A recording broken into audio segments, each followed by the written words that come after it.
வணக்கம். எனது பெயர் டாக்டர் பூரு தவான் மற்றும் இன்று இந்த வீடியோவில் நான் உங்களுக்கு எந்த மோசமான பழக்கங்கள் காரணமாக ஒருவரின் கிட்னி கெட்டு போகலாம் என்பதை சொல்ல போகிறேன். நாங்கள் அடிக்கடி கேட்கிறோம், ஒருவருக்கு டயாலிசிஸ் செய்ய வேண்டியதாக இருக்கிறது அல்லது ஒருவருக்கு மாற்றம் செய்ய வேண்டியதாக இருக்கிறது. கட்டெழுத்து அளவுகள் அதிகரிக்க தொடங்கின மற்றும் அவர்களின் வயசை பற்றி கேட்கும் போது இப்போது 30வது வயதில் 40வது வயதில் கிட்னிகள் கெட்டு போகிறதை காண்கிறோம். எனவே இவ்வளவு குறைந்த வயதில் கிட்னிகள் எப்படி கெட்டு போகின்றன என்பது கேள்வியாகிறது. ஏதோ ஒரு காரணம் இருக்க வேண்டும். ஆகையால் காரணங்களை ஆராயும் போது உயர் இரத்த அழுத்தம் மற்றும் சர்க்கரை அதில் மிக முக்கியமான காரணங்களில் ஒன்று காண்கிறோம். உயர் இரத்த அழுத்தம் அதிகமாகிவிட்டது, சர்க்கரை அதிகமாகிவிட்டது. உயர் இரத்த அழுத்தம் மற்றும் சர்க்கரை பேசுகிறோம், ஆனால் உயர் இரத்த அழுத்தம் மற்றும் சர்க்கரை ஏன் அதிகரிக்கிறது என்பதற்கான விவாதம் இல்லை. ஆகையால் நாங்கள் அவர்களின் ஆழத்தில் செல்லும் போது இது போன்ற சில மோசமான பழக்கங்கள் கிட்னி தோல்விக்கு காரணமாக மாறுகிறது என்பதை காண்கிறோம்.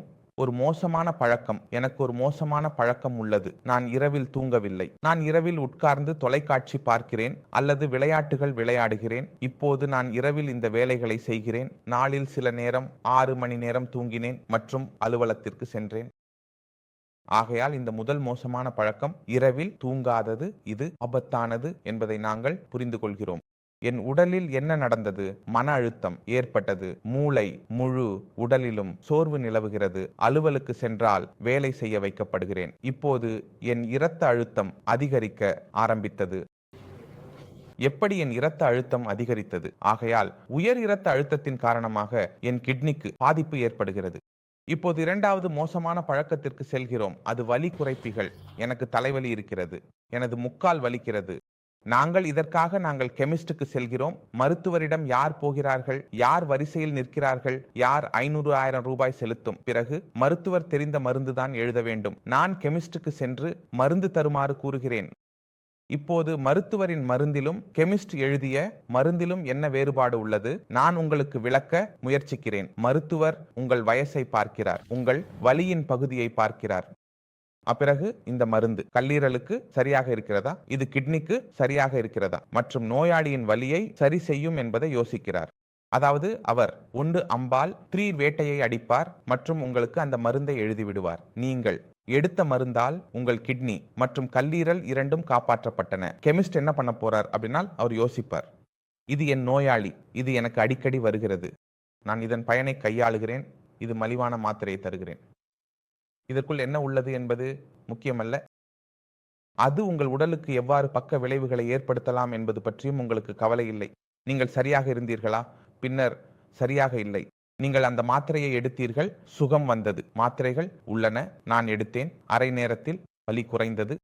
அடுத்த நாளில் மீண்டும் தலைவலி, நீங்கள் மீண்டும் வருகிறீர்கள். கெமிஸ்டிடம் 1 மாத்திரை கேளுங்கள், அவர் 2 மாத்திரைகளை தருகிறார். பின்னர் அடுத்த நாளில் மீண்டும் வலி, முழு பட்டையை எடுத்து வந்தீர்கள். பழக்கமாகிவிட்டது. 2-3 நாளுக்கு வலி வருகிறது. 1 மாத்திரை எடுத்தால் நீங்கள் சரியாகிறீர்கள். நாம் இதை செய்யும் போது கிட்னியை கெடுக்கக்கூடிய சில உப்புகள் உள்ளன.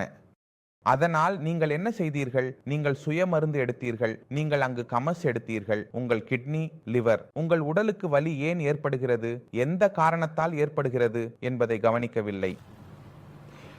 வலியின் காரணம் அதே நிலைமையில் உள்ளது. இது உங்களுக்கு தொடர்ந்து வலியை தரும். அவர் வலியை தரும்போது நீங்கள் வலி மாத்திரைகளை எடுத்துக்கொண்டிருப்பீர்கள். நீங்கள் ஒன்று சுழற்சியில் சிக்கிக் கொள்கிறீர்கள். அதனால் நீங்கள் நினைத்த சிகிச்சை உங்களுக்கு மலிவாக இருக்கும். அது உங்கள் வாழ்க்கையின் மிகப்பெரிய தவறுகளில் ஒன்றாக மாறுகிறது. அதற்காக நீங்கள் அதிக பணம் செலவிட வேண்டும். பின்னர் நீங்கள் வெறும் வருந்துவதற்காகவே இருக்கிறீர்கள், மற்ற எதுவும் செய்ய முடியாது. அதனால் நீங்கள் வலி நிவர்த்தி மருந்துகளை தவிர்க்க வேண்டும். வலியின் பின்னிலையில் உள்ள காரணத்தை சிகிச்சை செய்ய வேண்டும். வலியை சிகிச்சை செய்யாமல் மூன்றாவது மிகப்பெரிய மோசமான பழக்கம் உப்புக்கு காதலாக இருக்கிறது. நீங்கள் அடிக்கடி கேட்கிறீர்கள், நான் இனிமையானவன், எனக்கு இனிப்பு மிகவும் பிடிக்கும். உங்கள் புதிய பழக்கம் இனிமை. நீங்கள் உங்கள் வேலை செய்துள்ளீர்கள். எடை குறித்த உப்பில் சோல் உடைந்திருக்கிறேன். ஏனெனில் எனக்கு உப்பான உணவுகள் மிகவும் பிடிக்கும், எனக்கு ஊறுகாய் மிகவும் பிடிக்கும், எனக்கு சட்னி மிகவும் பிடிக்கும், எனக்கு பாப்பர் ரொம்ப பிடிக்கும். நான் ரொட்டி இல்லாமல் 4 பாப்பர் மற்றும் சட்னி இல்லாமல் சாப்பிட முடியாது. எனக்கு ஏதோ ஒன்றை உடன் வேண்டும். அதனால் உங்கள் உப்பின் உணவு பழக்கம் அதிகமாக இருந்தால் நீங்கள் எவ்வளவு அதிகமாக உப்பை எடுத்துக்கொள்வீர்கள், உங்கள் இரத்த அழுத்தம் அவ்வளவு அதிகமாகும். மேலும் உங்கள் இரத்த அழுத்தம் அதிகரிக்கும் போது உங்கள் சிறுநீரகங்கள் கெட்டுப்படும் வாய்ப்பு அதற்கேற்ப அதிகரிக்கிறது.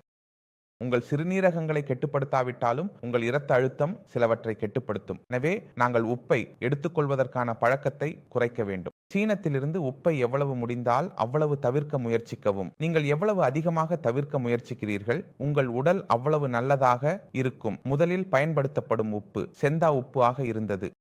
செந்தா உப்பில் என்ன இருக்கிறது என்பதை விளக்குகிறது. அது மலைகளில் நீர் சேகரிக்கப்பட்டால் அந்த நீர் உலர்ந்தால் பின்னர் உப்பை விட்டு விடுகிறது. இது செந்தா உப்பாக அழைக்கப்படுகிறது. இதில் இயற்கையாகவே பல்வேறு கூறுகள் உள்ளன. சோடியம் இருக்கிறது. சோடியம் மற்றும் பொட்டாசியம் மற்றும் பல சிறிய கூறுகள் உள்ளன. எனவே இதில் சோடியத்தின் அளவு கொஞ்சம் குறைவாக இருக்கும்.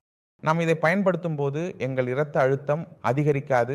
ஆனால் எங்கள் உப்பால் அதிகரிக்கிறது. அது நமது சுத்திகரிக்கப்பட்ட உப்பால் அதிகரிக்கிறது.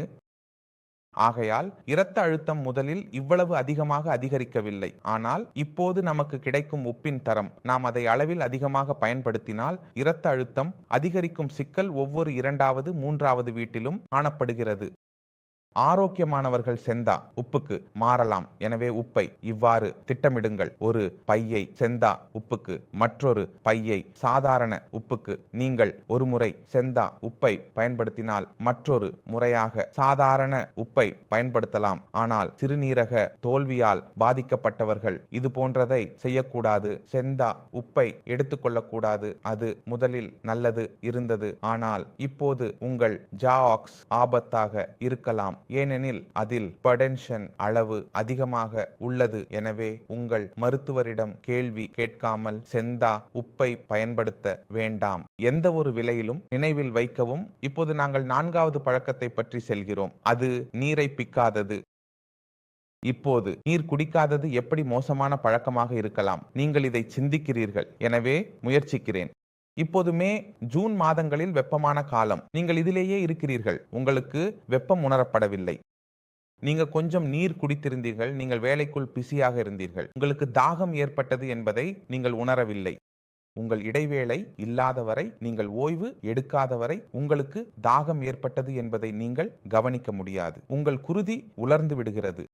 எப்பொழுது எங்கள் எந்த ஒரு காரணத்திற்கும் நீரின் அளவு மிகவும் குறைவாக இருக்கும்போது எங்கள் சிறுநீரகங்கள் கெட்டுப்பட ஆரம்பிக்கிறது. ஏனெனில் உடலில் உள்ள உப்பு வெளியேற்ற முடியவில்லை.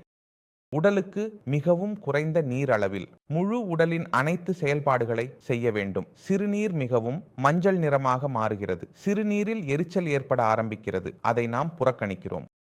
இப்போது என்ன நடக்கிறது? சிறுநீரகங்கள் மேலான வேலை செய்ய இருக்கிறது. குறைந்த நீர் அளவில் சோடியம் வெளியேற்ற முடியவில்லை. ரத்தம் அதிகரிக்க ஆரம்பிக்கிறது. இதனால் இந்த இரண்டின் காரணமாக சிறுநீரகத்தில் தாக்கம் ஏற்பட ஆரம்பிக்கிறது மற்றும் சிறுநீரகம் கெட்டுப்பட ஆரம்பிக்கிறது. எனவே உங்கள் உடலில் நீர் அளிக்க வேண்டும். உடலின் தேவையைப் போலவே உடல் தனது தேவையை தெரிவிக்கிறது. உங்கள் குருதி உலர்ந்தால் உங்களுக்கு தாகம் உணரப்படுகிறதா? தயவு செய்து நீர் குடிக்கவும். அன்பாக இருக்க வேண்டாம். அன்பாக இருக்கும்போது யாருக்கும் பரிசு கிடையாது. சிறுநீரக உணவக நோயாளிகள் இதை கவனிக்க வேண்டும். அவர்கள் நீரை மிகவும் குறைவாக கொண்டால் அவர்களின் அறிக்கையில் கிட்டின் அளவு அதிகரிக்க ஆரம்பிக்கும். நினைவில் வையுங்கள், நீரை அதிகமாக குடிக்கிறீர்கள் என்றால் உடலில் வீக்கம் ஏற்படும். அவர்களது சிறுநீரகமும் கெட்டுப்படும். நீங்கள் ஒரு முறையில் 1 கப் நீர் குடிக்க வேண்டும். பிறகு மற்றொரு கப் நீர் குடிக்கலாம். ஆனால் 2 கப் நீர் குடிக்கும் இடையே 5 முதல் 10 நிமிடங்கள் அல்லது 15 நிமிடங்கள் இடைவெளி வைக்க வேண்டும். இப்போது கடைசி மோசமான பழக்கத்தை பற்றி பேசுவோம். அது எந்த ஒரு வரி சேர்க்கை, அது புகைப்பிடித்தல் அல்லது தம்பாக்கு என்றாலும். நாங்கள் அடிக்கடி நோயாளிகளை பார்க்கிறோம். 10 ஆண்டுகள் 20 ஆண்டுகள் புகைப்பிடித்து வருகிறார்கள். அவர்கள் புகைப்பிடிப்பதால் மட்டும் கான்சர் ஏற்படும் என்று நினைக்கிறார்கள். ஏனெனில் கான்சரின் எச்சரிக்கை சிகரெட் பெட்டியில் அச்சிடப்பட்டுள்ளது. கான்சர் ஏற்படும். ஆனால் அவர்கள் கான்சரிலிருந்து நீங்கள் காப்பாற்றப்பட்டாலும், உங்கள் ஜீன்கள் நல்லவையாக இருந்தால், கடவுள் உங்களுக்கு நல்லது அளித்தால், சிகரெட்டால் உங்கள் சிறுநீரகம் கெட்டுப்படலாம். நாம் புகைப்பிடிக்கும் போது நிக்கோட்டின் உங்கள் இரத்த அழுத்தத்தை அதிகரிக்கிறது. இரத்த அழுத்தம் உங்கள் சிறுநீரகத்தை கெட்டுப்படுத்துகிறது. இதேபோல் நீங்கள் தம்பாக்கு முளைக்கிறீர்கள் அல்லது எந்த ஒரு வகையிலும் தம்பாக்கு பயன்படுத்துகிறீர்கள் அதிக அளவில் தினசரி.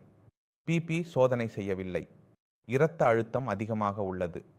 மருந்து எடுத்துக்கொள்ளவில்லை, உங்கள் கவனத்தை பராமரிக்கவில்லை என்றால் உங்கள் சிறுநீரகம் கெட்டுப்படும் வாய்ப்பு முழுமையாக உள்ளது. மேலும் நிக்கோட்டின் மற்றும் கஃபீன் எடுத்துக்கொள்ளும் பழக்கம் இதற்கு சிறிது இடைவெளி கொடுக்கவும். எனவே இந்த வீடியோ மூலம் நீங்கள் கவனிக்காத 5 மோசமான பழக்கங்கள் பற்றி நீங்கள் புரிந்திருப்பீர்கள் என்று நான் நம்புகிறேன். அரே, இது ஒரு சிறிய விஷயம். இந்த தவறுகளை செய்யாதீர்கள். இது மிகவும் கடுமையாக இருக்கும். கிட்னி காப்பாற்றப்பட்டாலும் மற்றவை கெட்டியாகும். எனவே தயவு செய்து இந்த விஷயங்களை செய்யாதீர்கள். இது உங்கள் உடலை ஆரோக்கியமாக வைத்திருக்கவும் நீங்கள் மற்றும் உங்கள் குடும்பத்தினருக்கு மிகவும் உதவியாக இருக்கும். இதோடு நான் அனைவரிடமும் செல்ல அனுமதி கேட்கிறேன். அடுத்த வீடியோவில் சந்திப்போம். அப்போது வரை வணக்கம்.